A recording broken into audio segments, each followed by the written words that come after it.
Shuffle of metal to metal teeth, wrist twitching left at the end of cold night, 12-hour shift turned 13, sighs as Nanay breathes the front door open. I don't look up.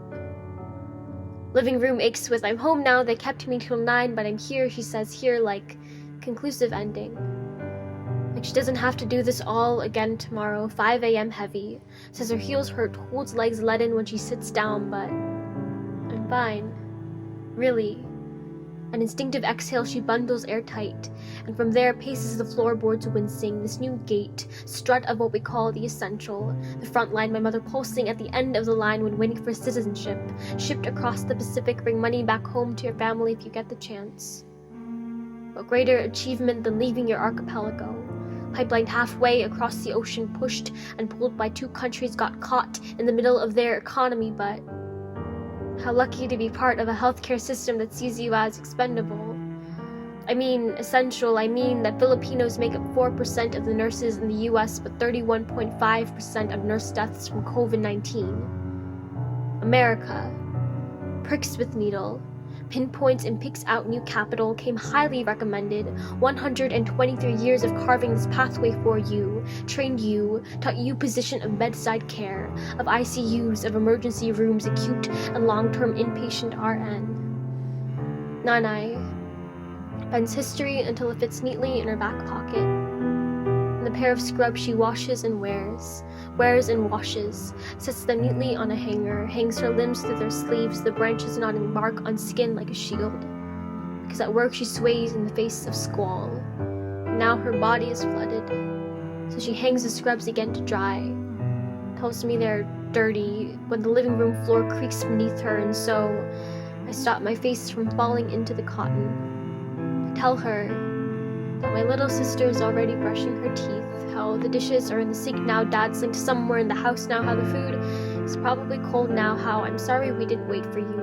Said prayers to the Father and the Son and the Holy Spirit even though we stopped going to church years ago, but somehow still end up sinking into our palms, silent and still and listening for the rustle in driveway, the click of key, and here we search for holy tongues trying to figure out what to say, what to do.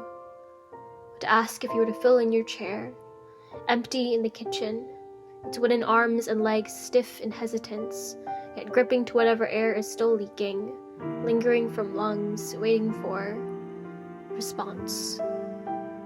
But instead, when I ask you about your day, you tell me you have to take a shower to wash the long shifts from your skin, so you dip into the bathroom. Hear the patter of water hitting the bathtub floor, running and running and running away. What does it mean to disappear? To leave the table, leave the room, house, home, exhale country, and leave because recession, because Marcos, because unemployment went up and now it's called a permanent migration route, because 20,000 nurses are exported from the Philippines every year, backbone of healthcare since the 60s, been backbent since the US called colonization benevolent assimilation in 1898, since there are now a total of 150,000 Filipino nurses holding up our hospitals, and now I'm wondering if their sterile walls will hold up her. What I mean is that I don't want her to leave. What I mean is that when the news channel said nurses would get their vaccine, it felt like tension released, but still crescendoing the noise, the high-pitched and pinched ear of what it means to trust it. This poem is not a virus, but this poem is not protection. However, getting the vaccine is proven prevention that can slow down the spread of this infection, because the less that people get the virus, the less the virus mutates and replicates, turning itself into her deathbed. Death treaded up for breath once, saw its shadow brim up to the surface when time ticked and hit 12 a.m. On the couch she tells me it's too late for a bedtime story. Like she already knows the ending, like she's too exhausted to hear it, but I worry I'll close my eyes and she'll be gone forever. So I keep us awake. The lateness of the hours she breathes for rest through chest and spine, temple and quiet lips, sets the swell of her waist upright and takes in the inhale. 95% efficacy. It's true, she says. 100% effective in preventing serious infection or death from COVID, which means that yes, I will still leave, still go to work every week, but I'll be safe. you'll be safe. And yes, I will come home to you.